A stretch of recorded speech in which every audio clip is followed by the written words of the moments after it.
Shalom, fidèles téléspectateurs, téléspectatrices de En toute conscience. Le monde va mal, c'est le moins qu'on puisse dire en ce moment avec ces morts en cascade dues à cette pandémie. Ces millions de morts, génocides démoniaques ou simples survenus de malheur, quelles sont les faces invisibles de ce fléau? Besoin de comprendre, nous vous invitons à suivre cet entretien avec le prophète Don Céleste Nabi. Shalom, serviteur de Dieu. Shalom à vous, ma soeur. Soyez bénis. Amen. Et nous rappelons à l'endroit de nos chers téléspectateurs qui nous suivent certainement pour la première fois, le prophète Don Céleste Nabi est président, membre fondateur de DICEVA. Il est pharmacien de formation, conférencier au niveau national et international. Il est homme d'expérience en matière de délivrance également, homme des saintes écritures bibliques, défenseur de la saine doctrine, apologète, exégète et soteriologue.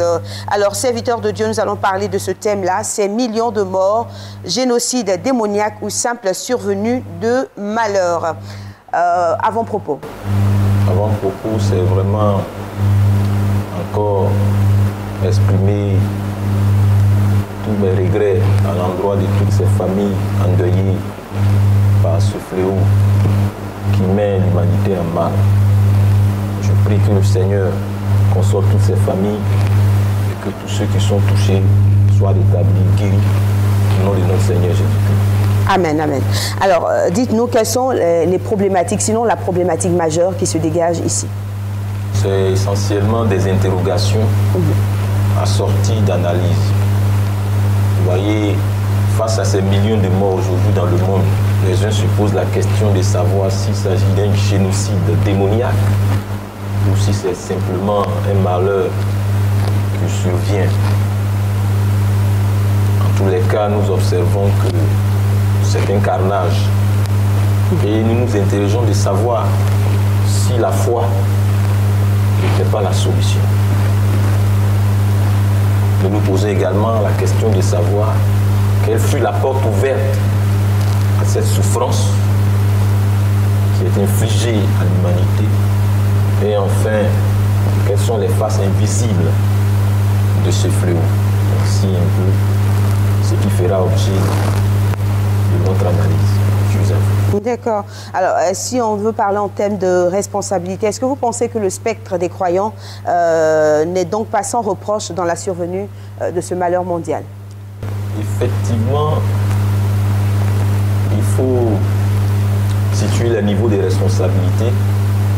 Mais avant ça, je le répète, je l'ai souvent dit, je ne suis pas juge et je ne suis venu incriminer personne. Je veux simplement contribuer à situer la part des responsabilités des uns et des autres en vue de participer au processus de restauration. Mais que cela soit clair pour tous, sans charger l'Église dans sa totalité, ni nullement la tenir responsable de quoi que ce soit. La galaxie chrétienne n'est pas exempte de reproches en la matière. Même si cela n'engage pas forcément un rapport direct de cause à effet par rapport à la présente situation. Mais je le répète, la galaxie chrétienne n'est pas exempte de reproches en la matière. À propos, qu'avons-nous fait de Dieu dans nos temples jusqu'ici? Qu'étions-nous en train de faire de Dieu pour que Dieu qui a institué la Pâque soit là et qui ne permette pas que nous puissions célébrer la Pâque ensemble en son honneur dans son temple? Que faisions-nous dans nos temples hier? Qu'en avons-nous fait? Je souhaite une introspection.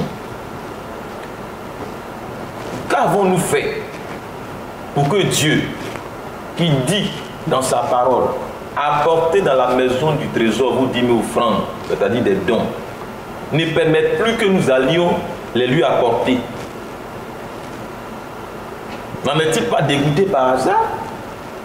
N'en est-il pas indigné par hasard? A-t-il fait? Lui, Dieu? Est-il en train de jeûner? Mange-t-il?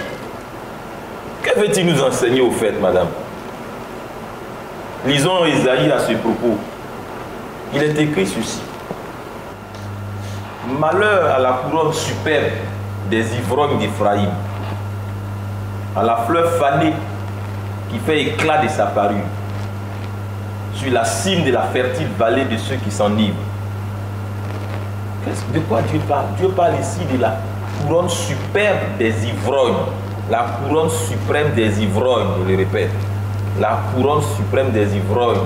La fleur fanée qui fait l'éclat de sa parure. Ici, Dieu s'adresse à qui? Dieu s'adresse à la crème des sociétés, aux leaders et aux hommes supposés être honorables, principalement en matière de spiritualité.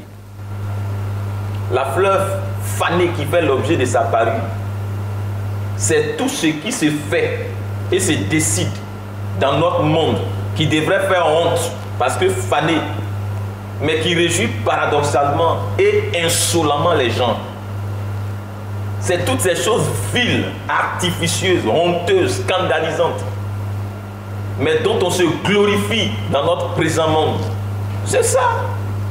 Beaucoup de choses normalement devaient troubler l'humanité, mais l'humanité est indifférente.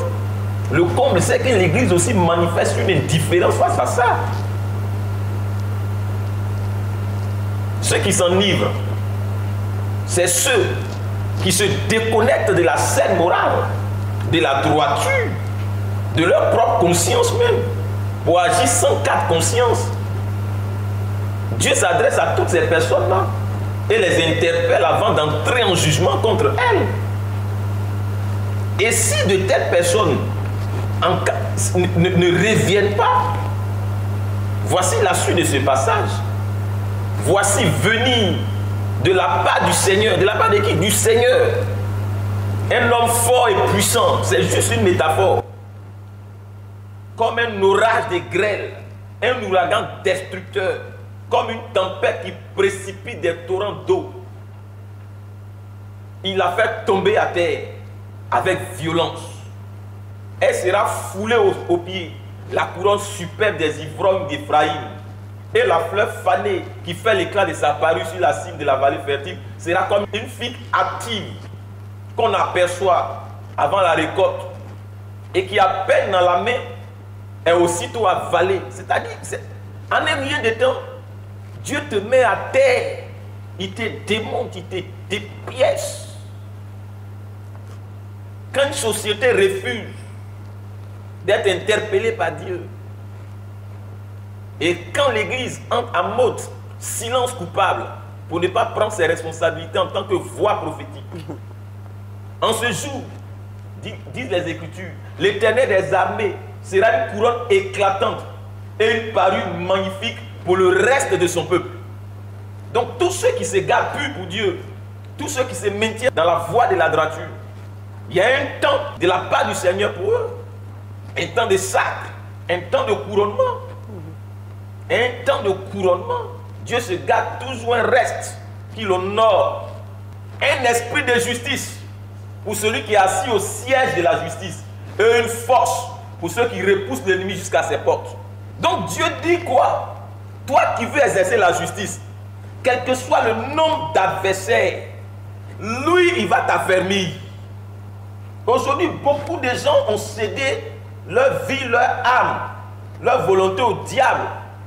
Ils se sont compromis, si bien que le nombre de personnes épris de justice sur la terre est très faible. Mais le Seigneur dit, il va affaiblir de telles personnes. Ceux qui combattent encore le combat de la justice, de la droiture, de la moralité, des valeurs, Dieu dit qu'il va les affermir. Mais ceux qui ne s'enrôlent pas pour les intérêts de Dieu, ceux qui ne s'enrôlent pas pour la direction de Dieu, mais ceux-là, ils seront balayés. Je ne suis pas en train de prophétiser le malheur. Parce qu'ils sont sans appui et le diable les aura. Mais écoutez le verset 7, il est dit ceci. Mais eux aussi, ils chancellent dans le vin. C'est qui eux? Et les boissons fortes leur donnent des vertiges. Sacrificateurs et prophètes chancellent dans les boissons fortes. Ils sont absorbés par le vin. Ils ont des vertiges à cause des boissons fortes. il chancelle en prophétisant. Il vacille en rendant la justice. Ah mon Dieu. Toutes les tables sont pleines de vomissements, d'ordures. Il n'y a pas de place. Regardez. Ceux qui sont en première ligne en matière de spiritualité, de moralité, sont rentrés dans des travers, dans des vices. Si bien que la masse est laissée dans une désorientation dite temporo-spatiale par les scientifiques. Il n'y a plus de repères. Il n'y a plus de valeur. Il n'y a plus d'hommes de vision, d'hommes qui inspirent un modèle. Voilà la réalité. Voilà la réalité. Ils chancellent en prophétisant. Ils mentent derrière le pupitre. Ils contentent les pécheurs. Ils compromettent les Écritures. Mais en agissant ainsi, si Dieu se tait, combien de personnes périront pour aller en enfer? Mais il fallait bien que Dieu stoppe cela pour l'amour des âmes, des hommes qu'il a créés à son image et selon sa ressemblance. C'est loin d'être un jugement de condamnation. C'est plutôt un acte salvateur, ma chère sœur. Donc, effectivement, la galaxie chrétienne a sa part de responsabilité. Je ne dis pas directement, mais de façon indirecte, par un silence coupable. Je vous avoue. D'accord. Est-ce que vous seriez en train de nous dire, serviteur de Dieu, qu'il se pourrait que Dieu soit tout simplement entré en jugement contre l'Église à travers tous ces événements que nous vivons en ce moment? Absolument. Absolument. Mais j'ai eu à lui dire, il ne s'agit pas d'un jugement de destruction, mais c'est ce qu'on appelle un jugement de teshuva. C'est-à-dire l'objectif que Dieu vise, c'est une teshuva. Un retour vers le Créateur, un retour vers la Bible, un retour vers Dieu, un retour vers les valeurs, un retour vers la morale. Dieu veut ramener l'Église à lui. Dieu veut ramener l'Église dans la vérité. Dieu veut ramener l'humanité à lui à travers l'Église. Il ne peut laisser l'Église ainsi. Sinon, par quel moyen sauvera-t-il le monde? Puisque l'Église est l'instrument de Dieu pour le salut des âmes, atteint par l'Évangile. Ce n'est pas par le monde, ni par les démons, ni par le diable que Dieu sauvera l'humanité. Absolument pas, c'est par l'Église. Donc il a besoin de restaurer l'Église, de purifier l'Église, de sanctifier l'Église. Oui, je le dis, Dieu est en mode jugement vis-à-vis de l'Église. Surtout l'Église, mais aussi du monde. Pour le salut, pas pour la destruction, mais pour le salut. Que l'Église soit interpellée par Dieu à travers les événements, cela est évident, ma chère sœur. Sinon, dites-le moi s'il vous plaît. Qu'étions-nous en train de faire hier pour que nous nous retrouvions aujourd'hui en train de communier en dehors de nos luxueux édifices, livrés à la gloire des lézards et des salamandres? Il y a tant de gens vides qui se promènent là-bas, c'est les lézards et les salamandres. Qu'étions-nous en train de faire hier pour qu'aujourd'hui nous nous retrouvions en train de continuer notre marche avec Dieu en dehors de nos temples, en dehors de notre confort habituel, alors même que Dieu lui dit: j'annoncerai ton nom à mes frères, je te célébrerai au milieu de l'assemblée. Hébreux 2, verset 12. Donc comment Dieu, franchement, qu'en avons-nous fait? Qu'avons-nous fait de nos temples? Qu'étions-nous en train d'en faire? N'est-ce pas un dégoût que Dieu est en train de manifester pour la qualité de notre adoration, afin que nous puissions nous ressaisir, ma chère sœur? Pourquoi ce Dieu dont il est dit qu'il délivra tous ceux qui par crainte de la mort étaient toute leur vie retenus dans la servitude, comme aujourd'hui un confinement là? Ça c'est dit dans Hébreux 2,15. Pourquoi ce Dieu-là prendrait-il plaisir, lui qui délivre, à nous voir être confinés pendant des mois, pour une durée d'arrêt même indéterminée, une période indéterminée? Pourquoi? Que veut-il nous dire, notre Seigneur? Qu'avons-nous à apprendre de tous ces événements tristes et malheureux? Rien du tout. Le fléau passera à Madame Wali et nous continuerons comme si c'était un songe, alors que des millions de personnes ont succombé au glaive de la mort. et que la mort peut récidiver encore et encore, étant imprévisible et instrument du diable. Où se trouve notre garantie de protection? En dehors de Dieu? Dans les mêmes voies qui nous ont conduit à ça, devrions-nous encore persister, persévérer dedans? Un peu de bon sens. Autre question. Qu'avons-nous fait pour que les âmes si chères à Christ et pour lesquelles Jésus-Christ a donné sa vie de la manière des plus humiliantes soient comme aujourd'hui en train d'être égorgées, abattues comme des poulets à l'abattoir et jetées à la perdition éternelle pour celles qui ne sont pas converties? Qu'est-ce qui se passe? Étions-nous préoccupés par le salut de toutes ces âmes? Qu'étions-nous en train de prêcher hier, Madame Wali? N'était-ce pas le matériel? L'évangile de la prospérité. J'ai tel nombre de voitures, j'ai tel nombre de maisons, j'ai tel nombre de... Écoutez, pouvons-nous encore aller amasser au dehors de l'argent, du matériel? Nous voilà confinés dans nos maisons. Je vous avoue.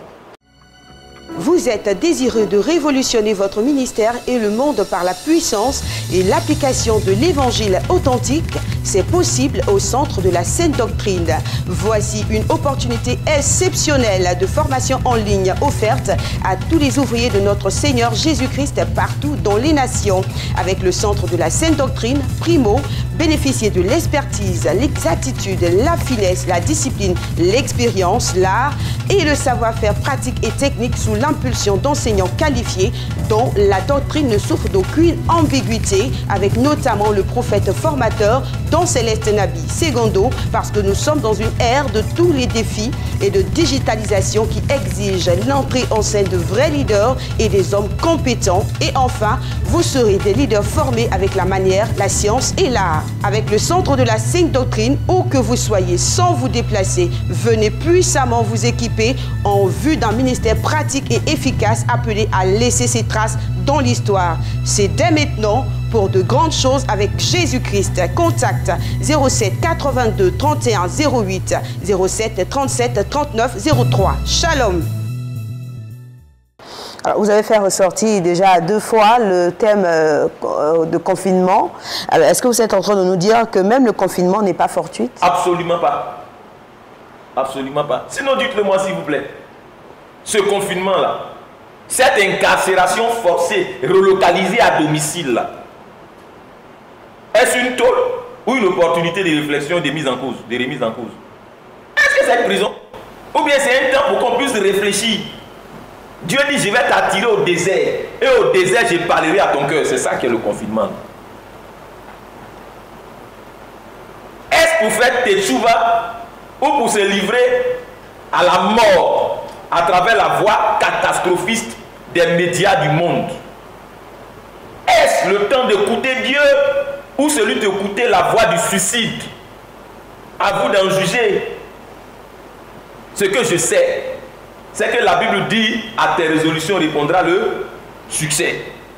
Au juste, qui nous prive de liberté temporairement? Dieu, les hommes, les démons, les temps, les circonstances, les gouvernants, le virus, la peur, la mort, le diable. Qui au juste? Et dans quel but?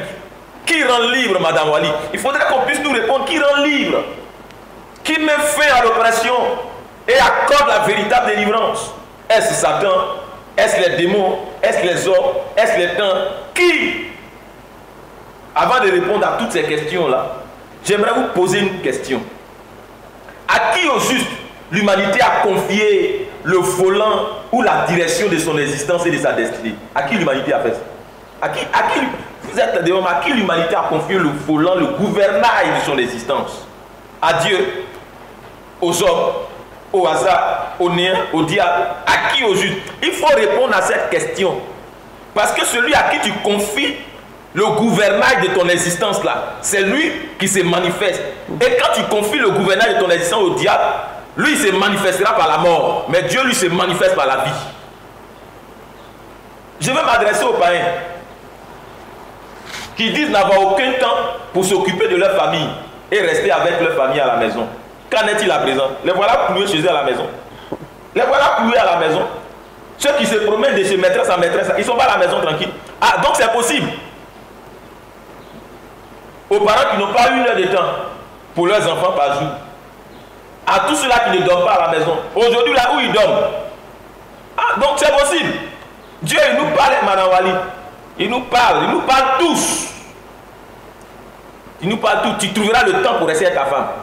Tu trouveras le temps pour rester avec ton enfant. Tu trouveras le temps d'éduquer ton enfant que tu refuses d'éduquer, que la télévision éduque, que les réseaux sociaux éduquent.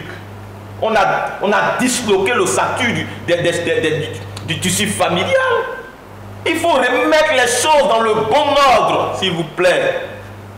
Je suis convaincu que les chrétiens vivront ces temps-là comme des vacances spirituelles. Fini la prière, fini le jeûne, fini la sanctification, la Bible, le service, les offrandes, le regard des frères et sœurs qui dérangent, la présence du pasteur qui met mal à l'aise. Certains s'en sortiront avec un état d'obésité à travers les yeux de la chair. Ils vont abonder dans le péché. D'autres vont s'en sortir avec des revivissements de manifestations démoniaques. C'est-à-dire que les démons qu'on a chassés hier, là, ils vont les ramener dans leur vie. Tellement qu'ils vont les lâcher spirituellement. Beaucoup sont en train de partir spirituellement, en train de mourir en cascade. Le diable est derrière ces choses-là. Hein? Mais ce que Dieu veut, c'est qu'on puisse se réveiller. Lui, il veut une teshuva, pas une mort. Certains vont rentrer dans le sommeil comaté au niveau spirituel. Certains vont se choper un kwashiorkor spirituel, d'autres un marasme qui déforme. D'autres feront des overdoses à travers tous ces enseignements toxiques et bidons sur les réseaux sociaux. Ils vont prendre goût au culte par les réseaux sociaux. Quand Dieu mettra fin à cette crise-là, tu vas voir, ils vont devenir pires que des païens. Ils seront travestis, modifiés. Donc il va avoir le pasteur, vous avez du travail, je m'adresse à vous. Vous aurez du travail parce que vous aurez une nouvelle classe de chrétiens, une nouvelle configuration des chrétiens. Des chrétiens sur qui il va falloir travailler plus qu'avant. Parce qu'ils auront reçu quelque chose de très bizarre. Nous aurons après cette sortie de crise-là, beaucoup de chrétiens à gérer, beaucoup de cas de chrétiens bizarres à gérer. Mais si nous faisons notre travail correctement, je pense que Dieu va nous faire grâce. Bref. Essayons d'observer très bien ce qui se passe dans notre monde, dans tous les domaines, et d'être objectifs.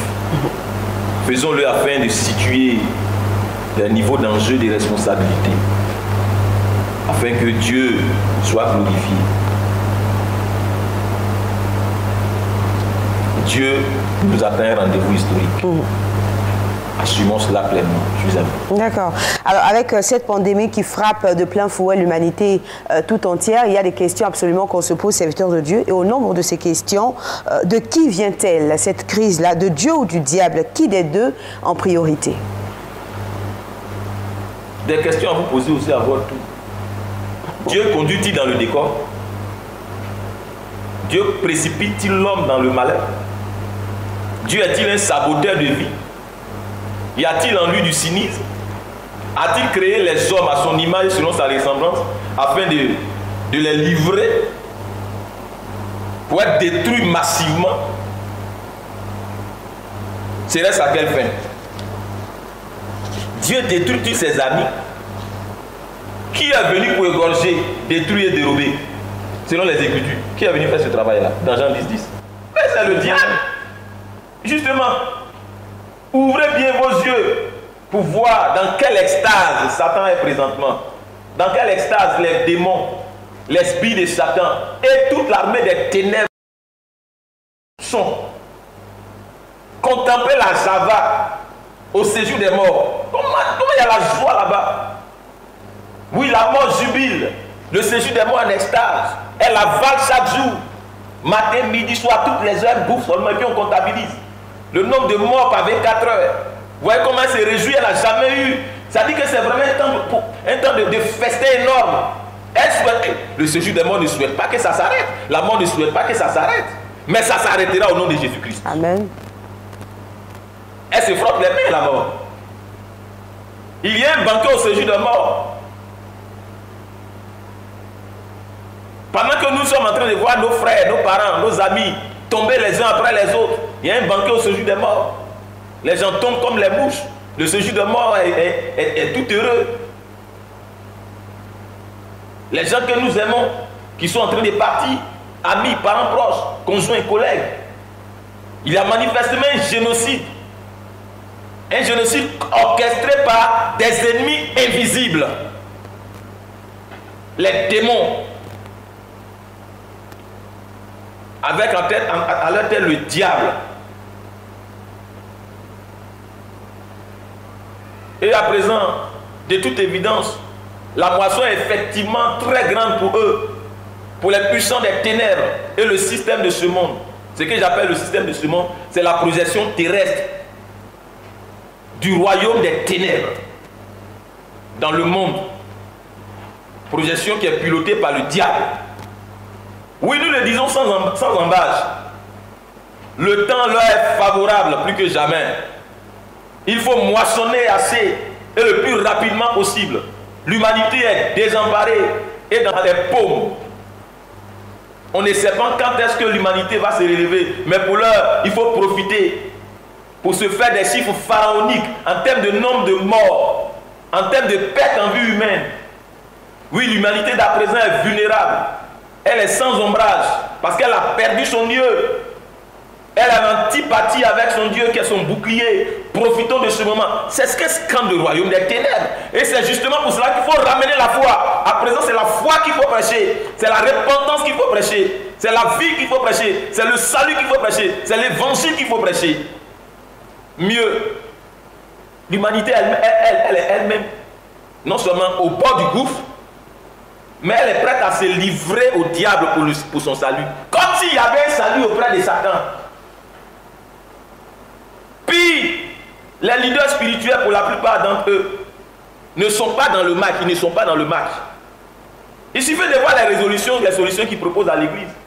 Ils sont occupés à autre chose. Ils ont d'autres priorités que les âmes et le mieux-être des âmes.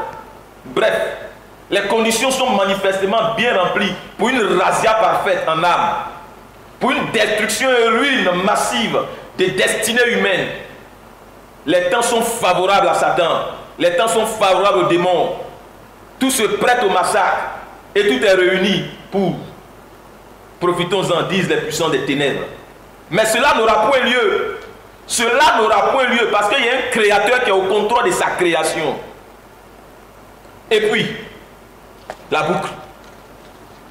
Nous restons, Madame Wali, très convaincus que cette humanité, très obstinée, et orgueilleusement rebelle de nature masochiste, n'acceptera jamais de faire marche arrière pour demander l'aide de celui-là qui seul peut la tirer d'affaire.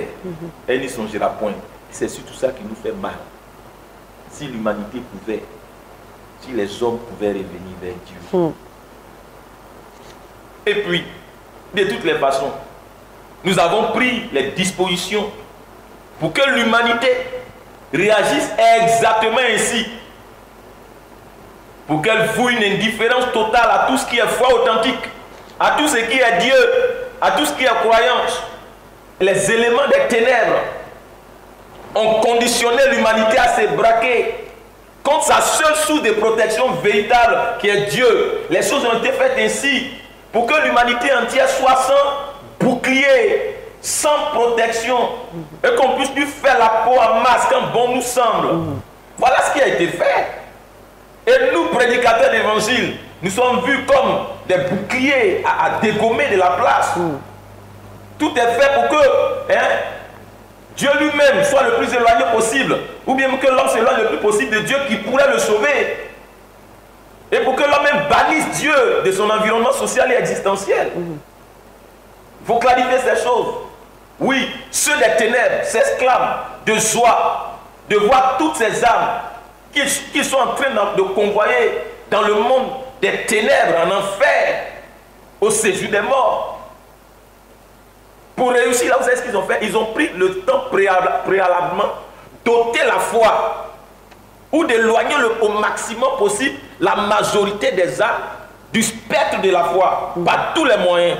Donc ils ont d'abord arraché la foi à l'humanité à travers la diffamation, des interdictions bidons, des délations, des profanations. Ils tournent la foi en dérision, au ridicule. Il y a d'autres manœuvres envers Dieu et envers la foi pour discréditer et décourager le monde. Et pour finir, ça meurt en cascade, puisque la foi est retirée. Puisqu'ils ont mis Dieu à côté, ça meurt en cascade. Et on les incinère en masse. Mais où vont toutes ces personnes qui décèdent qu'on incinère? Où vont-elles? Je ne parle même pas de leur corps, mais de leur âme. Et qu'en est-il au juste de nous qui sommes encore en vie? On nous dit de nous préparer constamment au pire. Nous n'allons point nous préparer au pire. Nous n'allons point nous préparer au pire. Oui, le pire, toujours le pire, rien que le pire. Ils n'ont que cela en vision et en prévision. Et les médias sont en train de faire le culte de la mort.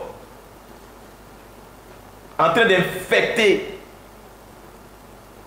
tous les espaces audiovisuels, tous les réseaux sociaux, les écrans, tout infecté de mort et d'esprit de mort. Ils vendent la mort à la fanfare. Ils préparent les esprits 100 fois à se livrer sans défense à la mort et au séjour de mort. Nous disons non, nous sommes pour la vie et nous vivrons. Je vous avoue. Alors, serviteur de Dieu, dites-nous, est-ce qu'il y a de quoi espérer? Est-ce que l'humanité peut continuer d'espérer? Vous savez, madame, Dieu se garde toujours un reste. Déjà, laissez-moi vous dire à ce propos que tout le monde n'a pas abdiqué. Tous n'ont pas ratifié cette pétition forcée d'euthanasie internationale et mondiale. Tous n'ont pas ratifié, absolument pas. Il y a des gens qui, comme nous, veulent vivre avec Dieu et pour la gloire de Dieu. Et ils vivront avec Dieu, par Dieu et pour Dieu. Oui, nous devons vivre. Toi qui veux vivre, il faut vivre. Et nous vivrons.